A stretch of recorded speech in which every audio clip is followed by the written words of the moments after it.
Hi, welcome to the Shelley Studio. Today I'm working in my Collections of Curiosities book, and this particular page I did a gel print, and it has like the crow or raven, whichever one. I know there's a way to tell them apart, something to do with the beak, but and the slope of the head, but I don't remember which one's which in my stencils. But I did a gel print with that on there, and I'm just trying to figure out a way to bring it out so that it is the focus of the page. So I'm using my Pitt Artist pens. I have a brush pen in the gray and then the other pen in orange, and I'm trying to go around the wings to hopefully get them to stand out a little bit. And that's basically the majority of this page is getting the bird to stand out a little bit more. And here's the orange. It's not a brush pen, so it's a real stiff, but what I like about the Faber-Castell pens is if you have a painted surface and you blend right away, you can blend that color or wipe it completely off if you're too aggressive. But I like to blend it so that there's not a harsh line where I'm creating the shading. So that's what I'm struggling to do here. Because I really want this bird to show up and be the focal of the page.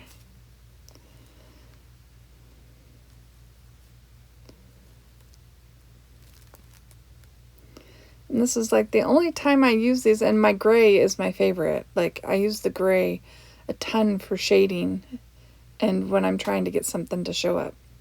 So I decided to take to some yellow paint to help those wings a little bit more. I didn't feel like they were standing out as much as I wanted. But I didn't want like a glob of paint there. So that's why you see me kind of blending that in with my fingers. I don't want it to look painted. If that makes sense. Hopefully that makes sense. So yeah, this is my Collection of Curiosities book. It was done for the PM Artist Studio video hop for October. And that is a PM Artist Studio stencil or mask, the bird. And over on the other side, those are also PM Artist Studio stencils. I used more than just PM Artist Studio, but yeah. I do have quite a few of those. There will be a playlist in the description box below if you're interested in seeing, like, I do a flip through of the book and the creation of the book and the cover and the different pages. That'll all be in there. So you can see now I've broken down and I'm pulling out my paint. Still trying to really get that bird to show up. So all the lighter areas of orange, I'm adding this brown to, just to help the bird stand out a bit.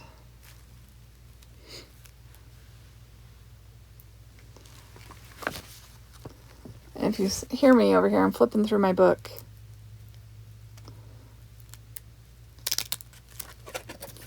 And I'm just trying to find a piece of paper that I have stashed away.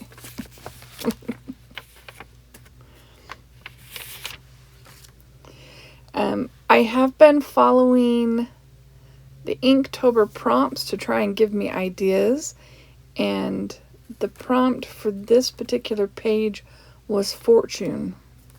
So I looked at my fortune. I'm a Gemini. I looked at the fortune for Gemini for September 28th. So that was the day that I wrote the fortune on my page. So, oh, and I have these are fun pens. They're metallic pens. And I decided that would be one way to get the wings to show up. So I draw all the details on the bird with these fun metallic pens. They weren't cheap though. They were a splurge when I got them. But there it is. So I found a fortune, like an interesting sort of magical one, I guess. And I'm writing it in runes. So if you know runes, you could read it. Well, if my writing is correct. But I figured I'd read it to you. It says, "A path may open up in your mind's eye."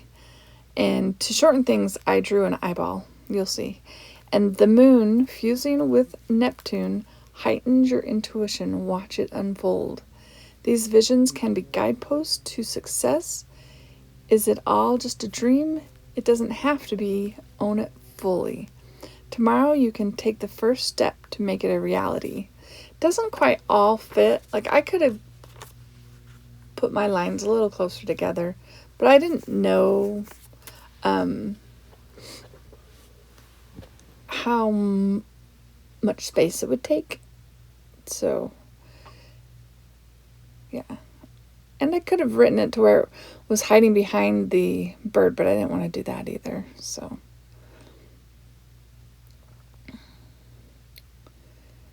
yeah. So, and this is another one of my metallic pens. It came in a set. So, yeah. It's a really fun set of pens anyway. I've made good use of it in this book with the metallic. So there it is. Easier to see when I let the light hit it just right. So the next page, I had these circles and didn't really have a prompt for it, but there was something I was reading about grimoires or whatever, and it talked about cataloging plants and stuff. So I took photographs of plants, leaves in my backyard, and decided each one of these circles would contain a specimen of that particular plant. So I took photographs and I fussy cut them all out. And you can see here I'm using that gray Pitt pen to emphasize those circles because they didn't look dominant enough for me.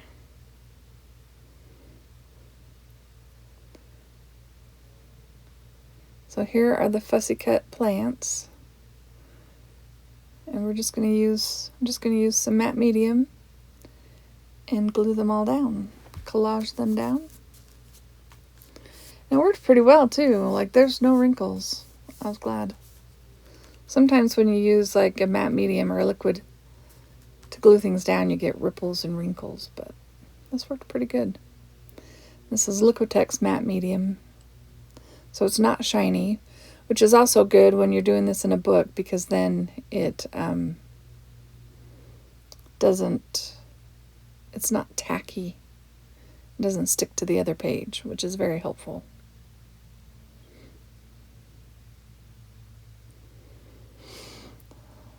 So that one was some roses.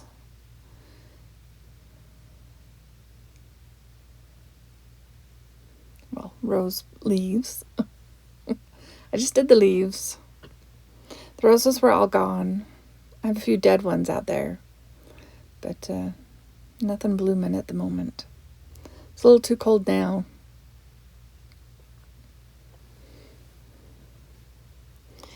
And this one, I'm really not sure what this plant is. I did Google search and I found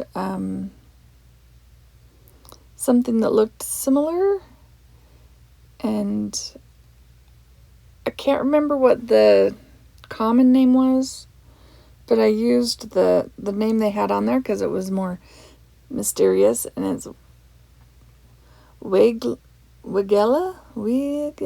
Anyway. And then I have a smoke bush, but our bush never looks very smoky. But that's what my mom thought it was when she planted it. And then those are some leaves from the hazelnut. And this is some sage.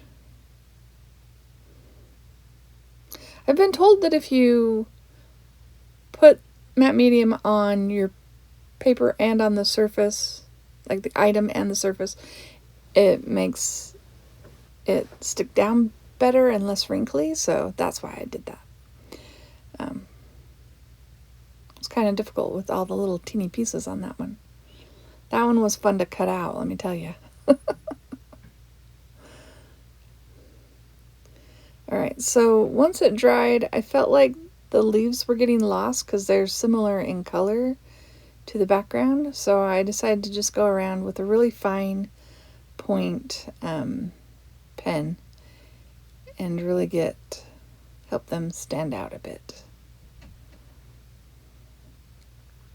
And I decided to do that to the circle too, even though my leaves, except for the big one, they all extend past the circle because they're a little bit bigger than the circles.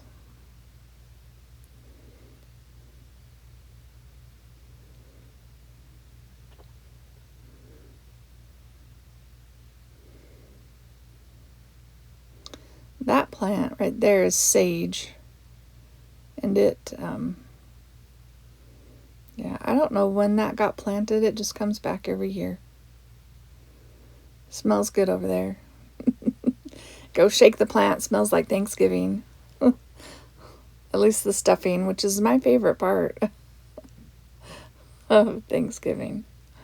Of course, the unhealthy part is my favorite part.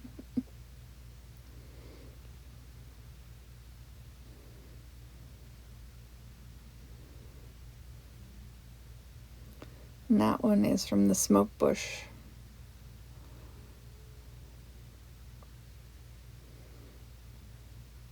Our smoke bush that doesn't smoke.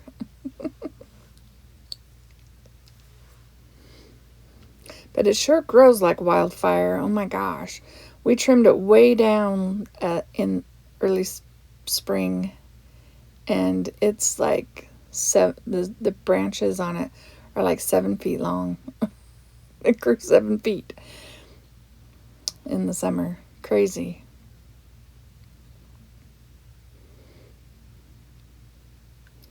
And then the rose bush, it's actually a miniature rose. My brother worked at a grocery store that sold plants, and they would throw out the ones that were dying, and he'd bring them home. He brought that one home and planted it.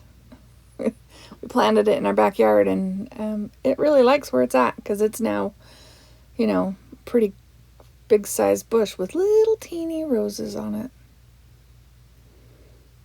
I go out and deadhead every once in a while, and that takes days. There's so many roses on it.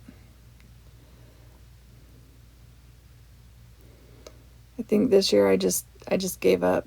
I'm like, okay, I got halfway through it. It's fine not to be deadheaded.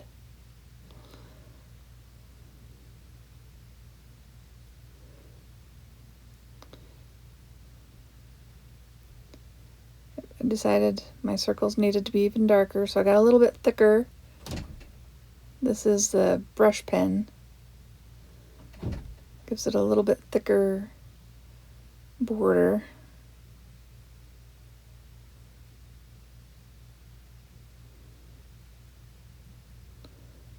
Just really wanted to make those circles stand out, I guess. Kind of look like samples, the little cards that everybody makes with the transparent samples. So that's kind of the effect I was going for. And yep, pulling out my favorite one, doing a little shading. Still trying to get those leaves to show up.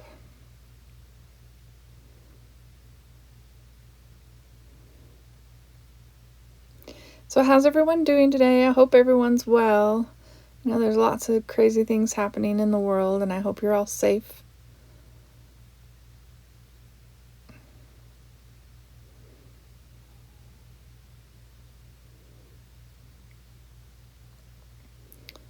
We're doing good here. It's getting colder though. Gotta turn the heater on. It's winter. Well, not technically, but. So this is my Faber-Castell white paint pen, and it doesn't pump. Like, you can't pump this like the Poscas. So I just keep going over it and going over it and going over it until it's white. And you don't see me do it because it took a while. I let it dry and then went over it again. Let it dry, went over it again. And then outline. And I do this for all the words, but I won't make you sit and watch that. But outline it, and then it just seems a little bit brighter, doesn't it? As I've said before, if you haven't noticed, white pens are my nemesis. I love the effect, but they don't work so well for me. Not as well as they appear to work for everyone else. And maybe it's because, I let them sit. Like, I've had that one for years, at least 2 years, if not more. And I've used it off and on. I just expect it to keep working. I don't know. Maybe it's empty.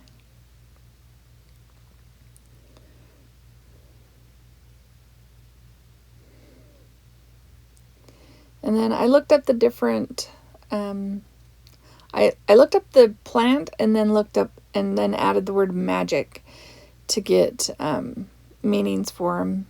The hazelnut, it said it was protection and sage is wisdom.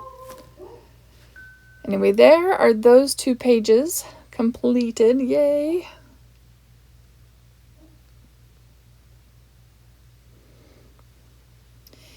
And then the next 2 pages, what did I say? It was 12 and 13. 13 was done when I was gel printing, and 12, this is all you get. Like, I had stuck that on. I found a dragon in a magazine that I thought was kind of cool. And that is it for that page. I add a little gold around the edges, outline the dragon. A quick page. I needed a quick page because I got to get caught up. Anyways, I hope you like this. I hope you are enjoying the collection of curiosities that I'm creating. If you do, leave me a comment, thumbs up. Thank you all for watching. Have an awesome day.